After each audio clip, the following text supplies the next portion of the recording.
ಕನ್ನಡ ವಾಹಿನಿಗೆ ಸ್ವಾಗತ. ಹಣಕ್ಕಾಗಿ ಪರದಾಡುತ್ತಿದ್ದ ಒಬ್ಬ ದಿಢೀರ್ ಶ್ರೀಮಂತನಾದ. ಬಾಡಿಗೆ ಮನೆಯಲ್ಲಿ ಇದ್ದ ಮತ್ತೊಬ್ಬ ಸ್ವಂತ ಫಾರ್ಮ್ ಹೌಸ್ ಆರಂಭಿಸಿದ. ಪದೇ ಪದೇ ಕೆಟ್ಟು ನಿಲ್ಲುತ್ತಿದ್ದ ಗಾಡಿಯಲ್ಲಿ ಓಡಾಡುತ್ತಿದ್ದವರು ದಿಢೀರನೆ ಐಷಾರಾಮಿ ಕಾರುಗಳಲ್ಲಿ ಓಡಾಡಲು ಆರಂಭಿಸಿದರು. ಸಣ್ಣ ಪುಟ್ಟ ಜಾಗಕ್ಕಾಗಿ ಜಗಳ ಮಾಡುತ್ತಿದ್ದ ಕುಟುಂಬದವರು ಕೋಟಿಗಟ್ಟಲೆ ಬೆಲೆ ಬಾಳುವ ಆಸ್ತಿವಂತರಾದರು. ನಾಮಕರಣ, ಸೀಮಂತ ಮಾಡೋಕ್ಕೆ ಸಾಲ ಮಾಡುವ ಸ್ಥಿತಿಯಲ್ಲಿ ಇದ್ದವರು ಊರಿನಲ್ಲಿ 7 ದಿನಗಳ ಬೃಹತ್ ಹೋಮಹವನ ಸೇರಿದಂತೆ ಭರ್ಜರಿಯಾಗಿ ಧಾರ್ಮಿಕ ಕಾರ್ಯಕ್ರಮಗಳನ್ನು ಮಾಡಿ ಗಣ್ಯಾತಿ ಗಣ್ಯರನ್ನು ಆಹ್ವಾನಿಸಿ ಭರ್ಜರಿ ಊಟ ಹಾಕಿಸಿದರು. ಅರೆ, ಇದು ಯಾವುದೇ ಸಿನಿಮಾ ಕಥೆಯಲ್ಲ. ರಾಮ ಜನ್ಮಭೂಮಿ ಅಯೋಧ್ಯೆಯಲ್ಲಿ ರಾಮ ಮಂದಿರದಲ್ಲಿ ಕೃಷ್ಣನ ಲೆಕ್ಕ ತೋರಿಸಿ ಕೋಟಿಗಟ್ಟಲೆ ಲೂಟಿ ಹೊಡೆದವರ ಕತೆ. ಟ್ರಸ್ಟ್ನ ಪದಾಧಿಕಾರಿಗಳು ಹಾಗೂ ಅಲ್ಲಿನ ಸಿಬ್ಬಂದಿ ಜೀವನ ಶೈಲಿ ಒಂದೇ ವರ್ಷದಲ್ಲಿ ಬದಲಾದ ರೀತಿ. ಹೌದು, ಅಯೋಧ್ಯೆಯ ರಾಮ ಮಂದಿರ ಟ್ರಸ್ಟ್ನಲ್ಲಿ ನಡೆದ ಬ್ರಹ್ಮಾಂಡ ಭ್ರಷ್ಟಾಚಾರ ದೇಶಾದ್ಯಂತ ಭಾರಿ ಸುದ್ದಿ ಮಾಡುತ್ತಿದೆ.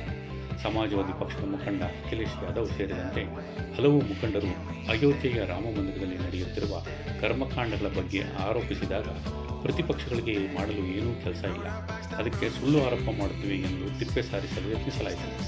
ಆದರೆ ಒಂದೊಂದೇ ಹಗರಣಗಳು ಬೆಳಕಿಗೆ ಬರುತ್ತಿದ್ದಂತೆ ಉತ್ತರ ಪ್ರದೇಶ ಸರ್ಕಾರ ಮಾತ್ರವಲ್ಲ, ಕೇಂದ್ರ ಸರ್ಕಾರವೂ ತಲೆಕೆಡಿಸಿಕೊಳ್ಳಲು ಆರಂಭಿಸಿತು. ಸ್ವತಃ ಪ್ರಧಾನಿ ನರೇಂದ್ರ ಮೋದಿ ಅವರೇ ಈ ಬೆಳವಣಿಗೆಯಿಂದ ಆಘಾತಕ್ಕೆ ಒಳಗಾದರು. ಒಂದು ಮೂಲದ ಪ್ರಕಾರ ಅಯೋಧ್ಯೆ ರಾಮ ಮಂದಿರದಲ್ಲಿ ಕಡಿಮೆ ಎಂದರು 200 ಕೋಟಿ ರೂಗಳ ಭ್ರಷ್ಟಾಚಾರ ನಡೆದಿದೆ ಎಂದು ವರದಿಯಾಗಿದೆ. ಭ್ರಷ್ಟಾಚಾರದ ಸುದ್ದಿ ಬಹಿರಂಗವಾಗುತ್ತಿದ್ದಂತೆ ದಾನಿಗಳು ಕೂಡ ಹೊಸ ಆರೋಪ ಮಾಡುತ್ತಿದ್ದಾರೆ.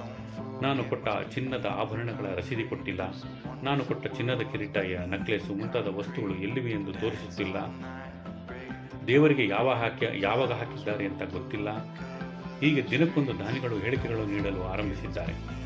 ಈ ಎಲ್ಲ ಬೆಳವಣಿಗೆ ಹಿನ್ನೆಲೆಯಲ್ಲಿ ಉತ್ತರ ಪ್ರದೇಶ ಮುಖ್ಯಮಂತ್ರಿ ಯೋಗಿ ಆದಿತ್ಯನಾಥ್ ಎಸ್ಐಟಿ ತನಿಖೆಗೆ ಪ್ರಕರಣವನ್ನು ವಹಿಸಿದ್ದಾರೆ. ಎಸ್ಐಟಿ ತನಿಖೆಗೆ ಇಳಿಯುತ್ತಿದ್ದಂತೆ ರಾಮ ಮಂದಿರದಲ್ಲಿ ಕೃಷ್ಣನ ಲೆಕ್ಕ ತೋರಿಸುತ್ತಾ ದಿಢೀರ್ ಶ್ರೀಮಂತರಾದವರ ಬಣ್ಣ ಬಯಲಾಗುತ್ತಿದೆ. ಅಯೋಧ್ಯೆಯ ರಾಮ ಮಂದಿರದಲ್ಲಿ ಹುಂಡಿ ಹಣ ಹಾಗೂ ದಾನದ ರೂಪದಲ್ಲಿ ಬಂದ ಹಣದ ಲೆಕ್ಕ ಮಾಡುವ ಸಿಬ್ಬಂದಿ ಮನೆಯಲ್ಲಿ 7 ಕೋಟಿ ರೂಪಾಯಿ ಕ್ಯಾಶ್ ಪತ್ತೆಯಾಗಿದೆ. ಮತ್ತೊಬ್ಬನ ಮನೆಯಲ್ಲಿ ಚಿನ್ನದ ಆಭರಣಗಳು ಪತ್ತೆಯಾಗಿವೆ.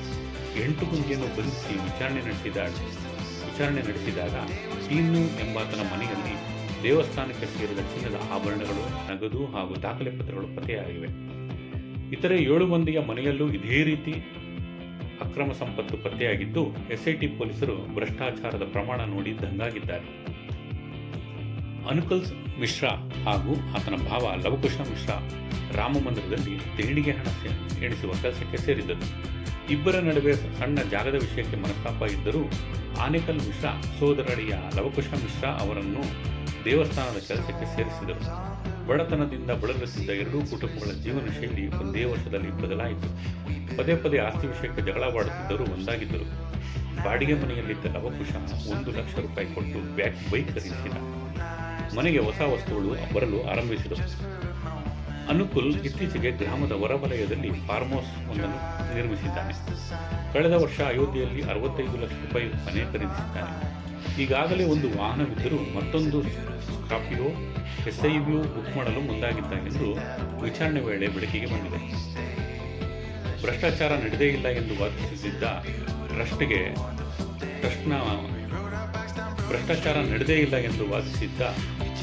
ಚಂಪಕ್ ರಾಯ್ ಸೇರಿದಂತೆ ಹಲವು ಟ್ರಸ್ಟ್ನ ಪದಾಧಿಕಾರಿಗಳು ರಾಜೀನಾಮೆ ನೀಡಿದ್ದಾರೆ.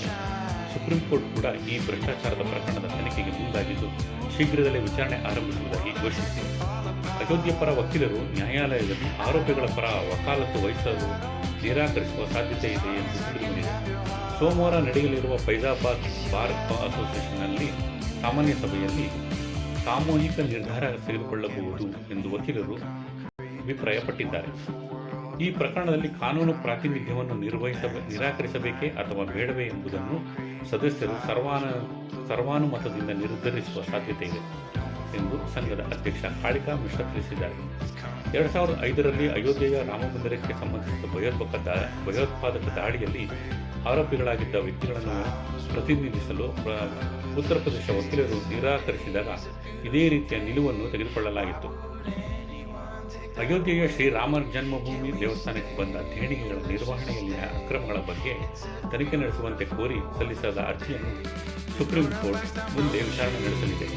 ಈ ವಿಷಯವನ್ನು ನ್ಯಾಯಾಲಯದ ಉಲ್ಲೇಖ ಪಟ್ಟಿಯಲ್ಲಿ ಪಟ್ಟಿ ಮಾಡಲಾಗಿದ್ದು, ಅರ್ಜಿದಾರರು ವಕೀಲ ಅಜಯ್ ಕುಮಾರ್ ಡ್ರೈವ್ ಮೂಲಕ ಅರ್ಜಿಯ ತ್ವರಿತ ವಿಚಾರಣೆಗೆ ಕೋರುವ ಸಾಧ್ಯತೆ ಇದೆ.